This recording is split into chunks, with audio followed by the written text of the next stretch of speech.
ஒரு முறை மகாவிஷ்ணு உலகத்தோட நன்மைக்காக ஒரு சக்தியை உருவாக்குறாரு. அந்த சக்தி அவர் முன்னாடி ஒரு பெண்ணா நிக்குது. அந்த சக்தியும் தான் யாரு அவன் எதுக்காக படைச்சிங்க அப்படின்னு கேட்கவும் மகாவிஷ்ணு சொல்றாரு, உன்னுடைய பேர் லோபமுத்ரா, நீ எதுக்காக படைக்கப்பட்ட அப்படிங்கிறதுக்கான காரணத்தை நீ இப்போ தெரிஞ்சுக்க வேண்டாம், கொஞ்ச நாட்கள் கழிச்சு தெரிஞ்சுக்கலாம் அப்படின்னு சொல்லிட்டு அந்த பொண்ணை வளர்க்குற பொறுப்பை பிரம்மன் கிட்ட படைக்கிறாரு. பிரம்மன் கிட்டையும் அவங்க கேட்கறாங்க, தான் எதுக்காக படைக்கப்பட்டிருக்கோம் அப்படின்னு, காலம் வரும்போது நான் சொல்றேன் அப்படிங்கிறாரு. அதே நேரம் பிரம்மகிரி அப்படிங்கிற இடத்துல கவேர மகரிஷி அப்படின்னு ஒருத்தர் தவம் பண்றாரு பிரம்மதேவனை நோக்கி. பிரம்மன் அவர் முன்னாடி என்ன வர வேணும் அப்படின்னு கேட்கவும், எனக்கு ஒரு மகள் வேணும் அப்படின்னு சொல்லி கேட்கிறாரு. அங்கிட்ட இருந்த லோபமுத்ராவை அவருக்கு கொடுத்து, இவள் மகாவிஷ்ணுவால உருவாக்கப்பட்டவள், இவளை நீ வளர்த்து ஆளாக்கு அப்படின்னு சொல்லி கொடுக்கறாரு. அப்போதான் கவேர மகரிஷியோட ஆசிரமத்துக்கு அகத்தியர் வர்றாரு. அங்க லோபமுத்ராவை பாக்குற அகத்தியர் அகத்தியர் திருமணம் செஞ்சுக்க விரும்புறாரு. அதை லோபமுத்ரா கிட்ட தெரிவிக்கவும் கொஞ்ச நேரம் யோசிக்கிறாங்க என்ன பதில் சொல்லுது அப்படின்னு தெரியாம. அப்ப அவங்களுடைய வாக்குல உட்கார மகாவிஷ்ணு,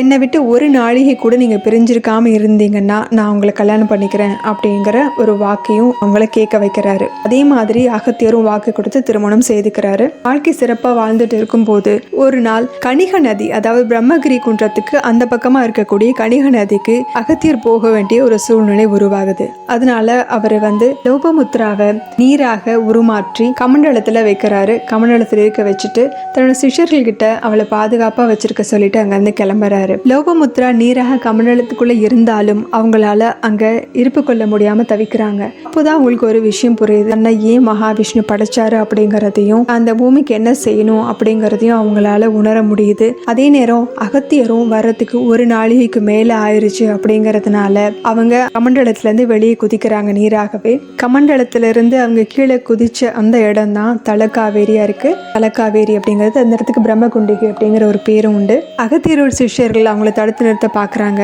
இருந்தாலும் அவங்க கண்ணு முன்னாடி பூமிக்குள்ள பாய ஆரம்பிக்கிறாங்க. அதுக்கப்புறம் பூமிக்குள்ள பாஞ்சு நாகதீர்த்தம் அப்படிங்கிற இடத்துல வெளிப்படுறாங்க. ஆனா அங்கேயும் நாகலோகத்தை சேர்ந்த நாகதேவர்கள் எல்லாருமே அவங்கள அகத்தியர் கூடவே இருங்க, போகாதீங்க அப்படின்னு தடுத்து நிறுத்துறாங்க. அவங்க கிட்டையும் அகத்தியர் மாதிரி ஒரு உயர்ந்த முனிவரால மட்டும்தான் ஒரு லோபமுத்ரை அப்படிங்கிற பெண்ணா இருந்த தன்னை ஒரு நீராக மாற்ற முடியும் அப்படின்னும், இப்போ தான் இங்கிருந்து வெளியேறினா மட்டும்தான் உலக மக்களுக்கு நன்மை செய்யக்கூடியவளா இருக்க முடியும் அப்படிங்கறது எடுத்து சொல்றாங்க. அவங்க சொன்னதுல இருந்த நியாயத்தை உணர்ந்த நாகதேவர்களும் அவங்களுக்கு வழிவிடுறாங்க. பிரம்மகிரியோட அடிவாரத்துல பாகமண்டலம் அப்படிங்கிற இடத்துல கணிக நதி, சுச் யோதி அப்படிங்கிற நதியும் இந்த காவேரியோட இணையுது. இந்த நதிகள்ல சுச்யோதி நதி மட்டும் அந்தர்வாகினியாக கண்களுக்கு புலப்படாம இருக்கும்னு சொல்லுவாங்க. இந்த 3 நதிகளும் சங்கமிக்கிற இந்த திரிவேணி சங்கமத்துல நீராடும் போது பாவங்கள் எல்லாமே கரையிறதா நம்பிக்கை உண்டு. அதனால முதல்ல பாகமண்டலத்துல குளிச்சுட்டு அதுக்கப்புறம் தான் தலைக்காவிரில போய் குளிக்கிறாங்க. அகத்தியர் தன்னுடைய ஞான திருஷ்டியினால நடந்த எல்லாத்தையும் தெரிஞ்சுக்கிறாரு. அவங்களுடைய படைப்புக்கான நோக்கம் என்ன அப்படிங்கறதும் அவருக்கு புரியுது. இருந்தாலும் அவங்கள விட்டு பிரியறதுக்கு மனசு இல்லாம அவர் என்னை விட்டு பிரியறது நியாயமா அப்படின்னு கேட்கவும், அவருடைய வார்த்தைகளை தட்ட முடியாம காவேரி தன்னை 2 பகுதியில் பிரிச்சுக்கிறாங்க.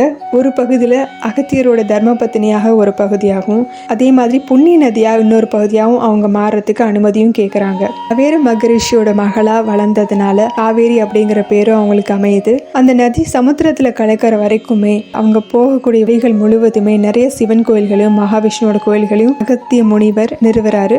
இந்த தலக்காவேரியில அகத்தியர் மண்ணால உருவாக்கின சிவலிங்கமும் இருக்கு. அவருக்கு அகஸ்தீஸ்வரன் அப்படிங்கிற பேரும் உண்டு. இங்க இருக்கக்கூடிய அரச மரத்தோட விதை அகத்தியரால விதைக்கப்பட்டது. 3 பேருமே இந்த அரச மரத்துல அகத்தியருக்கு காட்சி கொடுத்திருக்காங்க. தலக்காவேரியில இருந்து சுமார் 400 படிக்கட்டுகள் மேலே ஏறி போனா பிரம்மகிரியில இன்னொரு தலம் இருக்கும். இங்க சூரியன் அஸ்தமனம் ஆனதுக்கு அப்புறமேல சப்த ரிஷிகளும் இங்க வருவாங்க அப்படிங்கிற ஒரு நம்பிக்கை இருக்கிறதுனால அவங்கள தொந்தரவு பண்ணக்கூடாது அப்படிங்கறதுனால 6 மணிக்கு மேல அங்க யாரும் போக மாட்டாங்க. லோபமுத்ரா நீராக கமண்டலத்துல இருந்து குதிச்சாங்க இல்லையா, அந்த இடம் 2 அடிக்கு 2 அடி சதுர அமைப்புல இருக்கும். ஒவ்வொரு வருஷமும் ஐப்பசி மாதம் சூரியன் துலா ராசியில பிரவேசிக்கிற நேரம், அதாவது அக்டோபர் 17 இல்லைன்னா 18 இன்னைக்கு பண்டிதர்கள்லாம் ஒரு முகூர்த்த நேரத்தை குறிச்சு கொடுக்குறாங்க. அந்த நேரத்துக்கு காவேரி சங்கராந்தி அப்படின்னு பேரு. அந்த நேரத்துல மட்டும் இந்த அன்னைக்கு இந்த சதுரமான இடத்துல காவேரி அன்னை பால் பொங்குறது மாதிரி சில அங்குலங்களுக்கு பொங்கி எழுவாங்க. வருஷம் தவறாம அந்த குறிப்பிட்ட நேரத்துல நடக்கிற அதிசயம் இது. இதை பாக்குறதுக்காக அங்க கூடியிருக்கக்கூடிய லட்சக்கணக்கான பேரை பரவசத்துல ஆழ்த்தக்கூடிய ஒரு நிகழ்வு இது.